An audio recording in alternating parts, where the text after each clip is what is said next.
Welcome to the topic opening a bank account. If you have gone to a bank to open a bank account, you might have heard the words KYC and AML spoken by bankers. Have you ever wondered why KYC and what is KYC? Let's explore from a banker's perspective what are these words and how they are important. Here is a customer who wants to open a savings account urgently, but the bank is asking the customer to fill in a lot of details in the account opening form and submit documents. Customer wonders why. Why do you need so many documents? I am depositing my money. And the banker says RBI wants the banks to know the customer before opening an account. This is RBI policy.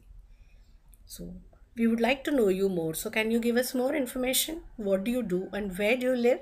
And the customer wonders why am I being interviewed? Customers have a lot of queries about KYC. Why KYC? Why is the bank why is the bank insisting on so many documents and why is RBI asking banks to follow these processes? While bankers wonder how should they follow the KYC procedures? How should they ensure that they comply with the regulations? And students of banking wonder what is KYC and AML all about? Anti-money laundering. Have you heard of this word? It's an important element of AML process. And you might think laundering means washing. So does money laundering mean washing money? And then what is anti-money laundering? Have you seen how dirty clothes are put into a washing machine and the washing machine gives out clean clothes? Money laundering is similarly converting black money into white money. And how do they do it? They try to route it through the bank to convert black money into white money. And anti-money laundering would mean preventing this money laundering activity from happening. How KYC is an important part of AML. Here is a customer who wants to open a bank account with 9 lakhs rupees. It's a good business opportunity for the banker, but the banker also has to exercise due diligence. He has to check the KYC documents to check whether the customer's identity and address are proper. He also has to inquire into the background of transactions to ensure there is no illegal transaction behind this money. The customer might be trying to convert black money through the bank, so the banker has to ensure that he scrutinizes the documents as well as the transactions carefully to understand the background of customer before opening an account. The best time to stop money laundering would be to check at the time of opening an account so that customers with illegal transaction background do not enter the. So the objective of KYC as stated in RBI guidelines is the bank should be aware of the identity of the customer. They should also know the address of the customer so that communication can happen easily. The banks have to manage the risks associated with customers. What could be the risks? Customers could defraud the bank. Customer could run away with the money. Customers could also engage in unlawful activities causing problems to bankers. And the worst scenario would be when a customer is involved in antisocial, criminal, or terrorist activities and use the bank to transfer money for such activities. Would you like to know more about KYC and AML? Isn't it interesting? Read the RBI circular, master circular on KYC. You would have visited banks to inquire about account opening and you find bank to bank there are minor differences. One bank asks for introduction, another bank says only the documents are enough, and a third bank asks for 2 photographs. Why this difference? That's because RBI has given the broad policy guidelines and asked banks to formulate their own KYC policy. And the key elements of KYC policy for each banker would be the customer acceptance policy, which is what are the categories of customers that are accepted, what are the risk profiles of customers, and how the bank has to take precaution for high risk customers. Customer identification procedure. RBI has given some documents that are accepted for identification. Banks formulate their own policy subject to their guidelines to add some more documents that can be accepted. Banks also have to have their own policy of monitoring transactions and managing risks.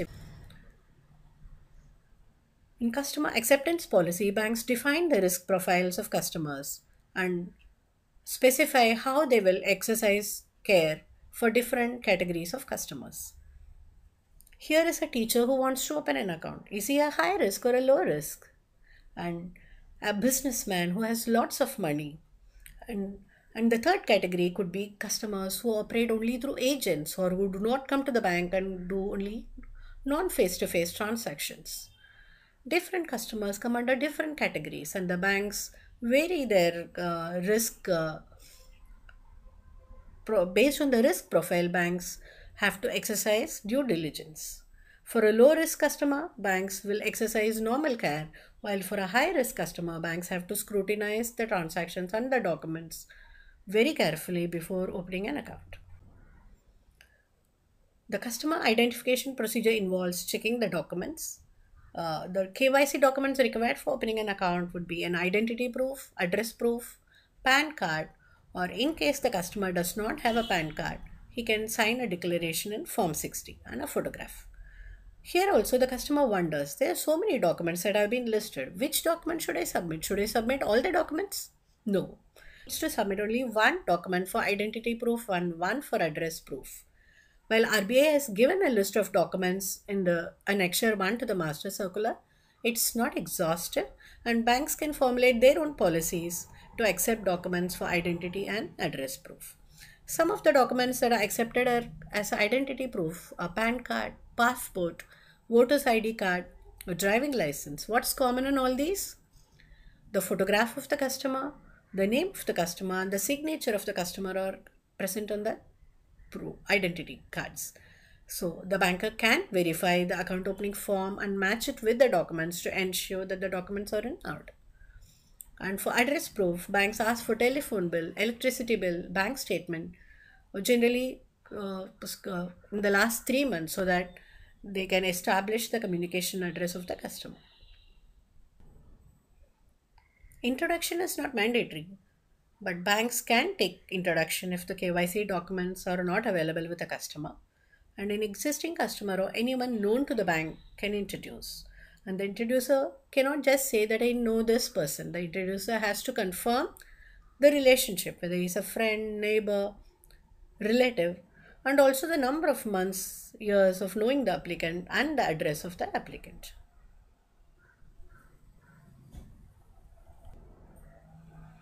So, summary of KYC and AML. KYC is Know Your Customer and AML is Anti-Money Laundering. And RBI requires banks to follow the KYC procedures to ensure that there is no misuse of the banking system by illegal and antisocial elements. So banks have their own customer acceptance policy, classify the customers into high risk, medium risk, and low risk profiles, and have their own policies for different risk categories. And the KYC documents that you would need to submit to open an account would be identity proof, address proof, and a PAN card or Form 60. Would you like to know more about this KYC and AML? Open a bank account for yourself, or if you have already got one, help your friends and relatives open a bank account. It's very interesting to go to the bank, engage with the banker, and understand what are the KYC formalities. Read the book Banking Principles and Operations by Mr. M.N. Gopinath to understand the practical aspects of KYC and AML, and check out websites of banks and RBI for more information. So now that you have read about KYC and AML, are you ready for an assignment? To check your understanding, here are some people who need your help to solve problems relating to account opening. Would you like to analyze the problem, think of alternative solutions, and give your recommendations? Go ahead, check out the assignment, and have a nice day.